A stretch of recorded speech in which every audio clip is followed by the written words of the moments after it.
very happy new year. Thank you so much for staying with me. As to all my returning subscribers, thank you if you're here for the first time. This is The Grill and I'm Hilda Elias. It's 2022, a new year and another chance to get it right. We just have to get it right. You can look through 2021, look at all the mistakes you made, and make up your mind not to repeat them this year. Just like some of you do with New Year resolutions. Are you following your New Year resolutions though? I think you should. Now, talking about looking at 2021. Our topic is going to be based on one of the serious incidents that happened in the year 2021, and that's about the case of Sylvester Oromoni, the very unfortunate case. He was reportedly bullied to death. Now, today's topic is going to be based on boarding schools and everything about it, especially the negative aspects of it, the bullying, truancy, indiscipline, abuse, and over the years, when people hear tales about life in boarding schools, it is most likely to be a horrific one. Note, I said most likely. Now, I'm not talking about horror tales like that of Miss Koi Koi, Bush Baby, the girl who braids her own hair.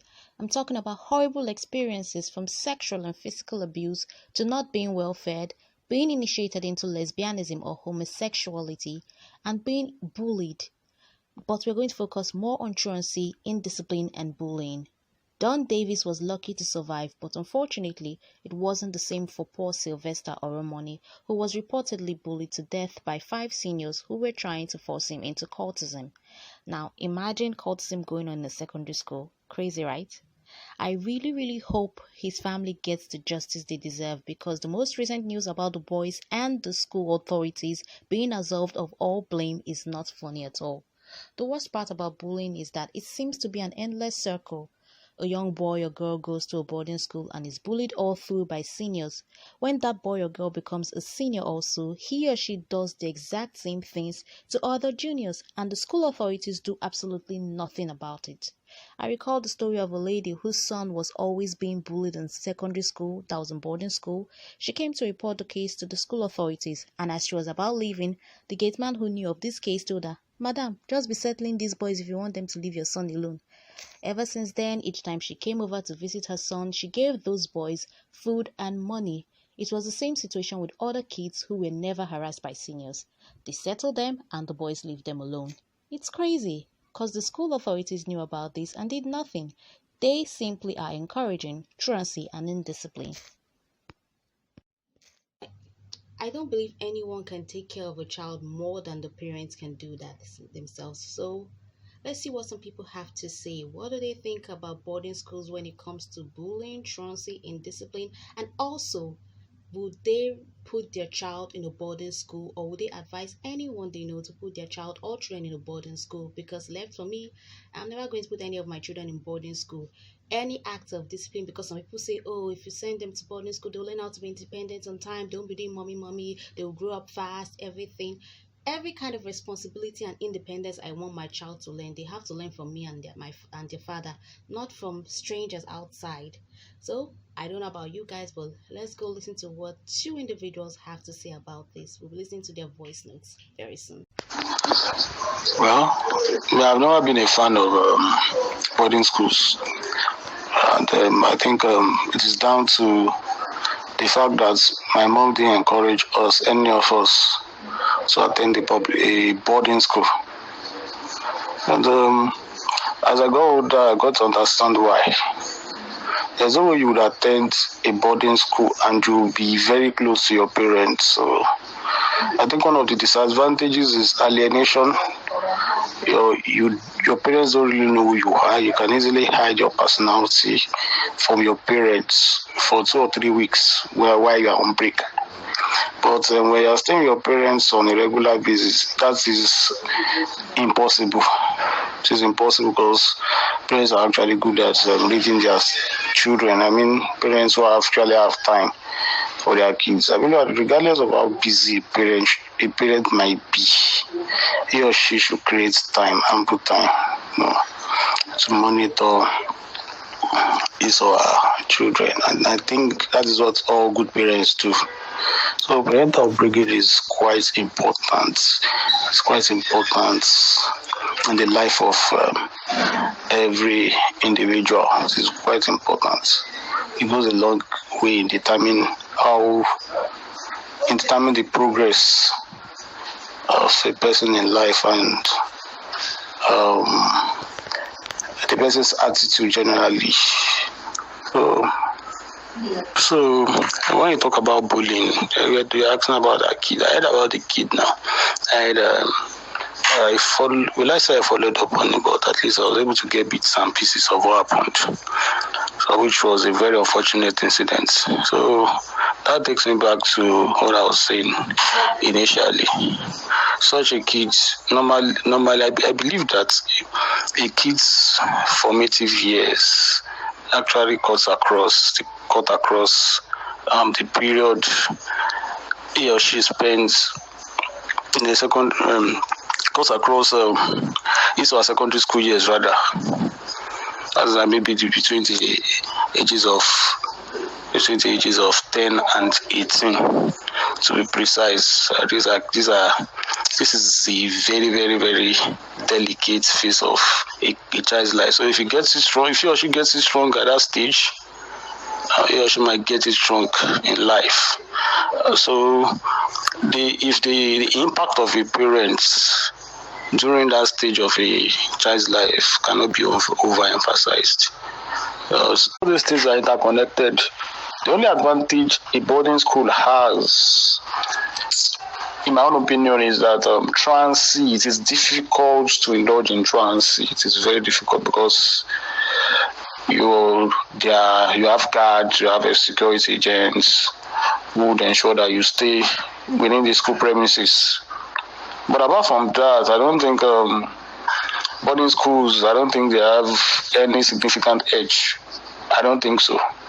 And if your child is everything is intertwined, home training, discipline and all that. If your child is well trained, he or she would think twice before indulging in truancy.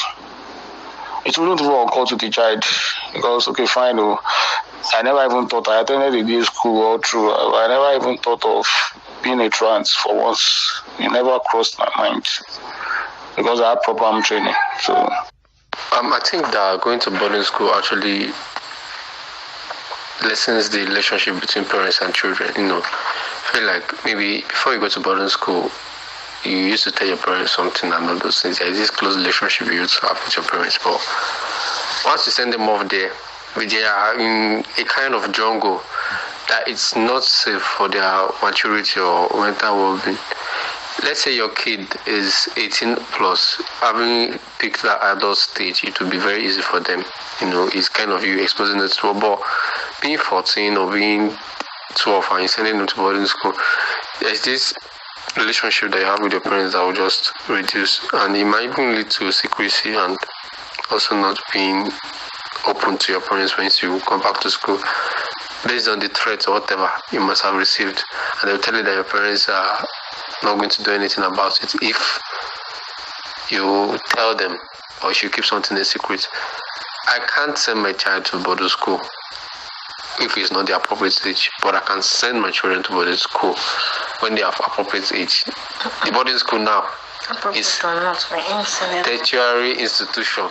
The truancy and the bullying and indiscipline in boarding school, I think it's actually where you breed cultism per se, in the sense that at a young age you could actually convince or influence teenagers to change from a certain belief system or certain behavior to cultism.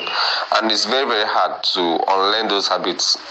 What they say, a habit that you've mastered when you're young or something, is very hard to unlearn. So it's a very good breeding ground, apart from the real world, the actual society, to actually bring up about bad citizens or bad people. Because of their tender age, because of their tender mind, you will not actually understand what is the implication or the heavy implication of what's being done to them, but it actually opens more door to cultism or any bad association in school. which makes you a bad citizen or less helpful to the society at large when you grow up. So it will be very, very hard for you to live. You just be looking for alternatives or things that will actually promote violence, because that's how we've been brought up, or that's how we've been trained while in school.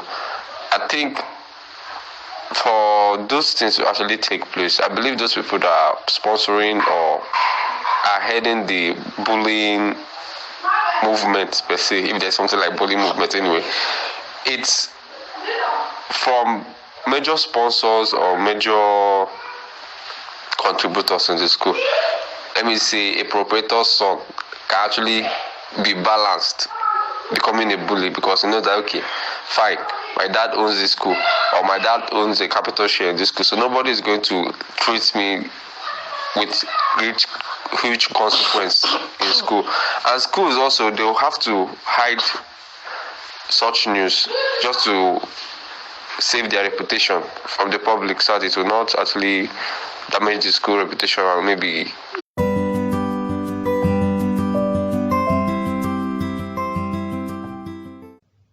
Alright, guys, you've heard from them. And as for me, I've said it before and I'm saying it again. I am never going to send my child to a boarding school. I will never even encourage anyone I know to send their child or children to a boarding school. And if I have my way, I'll even abolish the whole boarding school system. Everyone should take care of their child, please. Yeah, I understand the country is hard. We have to work. Mother and father have to hustle. Sometimes they won't have enough time to look at their. But why did you bring that child to the world when you know you won't have time to look after them or protect them? After God, you as the parents are meant to be the next protector before we even start thinking of teachers and other authorities. And talking about that, in our next episode, we'll be looking at how parents and school authorities can protect children, hapless children, from bullying and how they can deal with those who love bullying. So until I come your way again next time, guys, I remain Hilda Elias. Thank you so much for watching. Please subscribe, like, share this. Take care. I love you.